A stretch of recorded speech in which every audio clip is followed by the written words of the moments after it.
Business owners always talk about building a team of A players. These are the go-getters, the ones who really perform, the shining stars. And they'll invest a great deal of time and money and effort into finding and developing these people. These are the people at the top of the chart here. And there aren't very many genuine A players in most organisations. At the other end of the scale are the poor performers, the C players. Once again, are not a high proportion, generally speaking. But your C players are the ones who take up management time because they're causing problems and missing targets, not growing and learning like they should. And if you look at these two groups of people, the A's and the C's, what you'll find is they take up a huge amount of the time and effort and focus of business owners and management teams. So your A players are getting the glory, kicking goals, exceeding targets, getting all the slaps on the back, whilst you're trying to push them even harder. And then your C players are getting plenty of focus because they need the attention and management.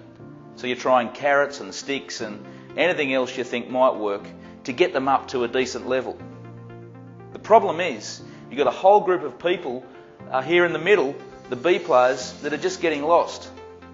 And the reason this is a problem is because this is typically the biggest group of the lot, generally around 60% plus of any organisation. So these are the Joe averages, the steady eddies, if you like, of the world. They aren't causing issues, they aren't drawing any attention, but they aren't outperforming the A players either. So they'll do what they're told, they'll meet deadlines and most of their targets, but they're just not making too many waves. So it's easy to focus just on the top 20% of your team because they're rewarding people to work with, or the bottom 20% because you know they need serious attention. But if that means the 60% in the middle just kind of float along with very little in the way of real input from managers, well, that's a wasted opportunity. And your B players could be a valuable untapped source of talent and growth. So it's really worth giving these team members your attention and focus. And with a bit of time and effort spent on developing B players, some of them will become A players. So have a look at your team right now. How would you rank them? So the A players are easy to identify. They perform every week, they need little or no guidance, and they're the employees that you trust to go above and beyond on those special projects. And the C players, well, let's face it, they're the ones you'd get rid of right now if you could find a replacement easily. And then everyone left is likely a B player. So how much time are you putting into this group of people? Are you helping them to raise the bar on their own performance?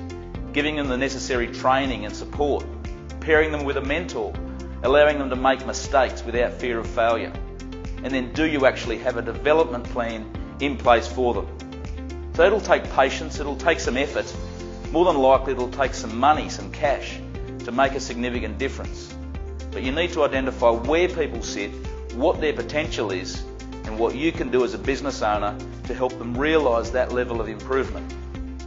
So in your business, and just like life in general, your attention will turn every day to the outliers, those at the top and then those at the bottom.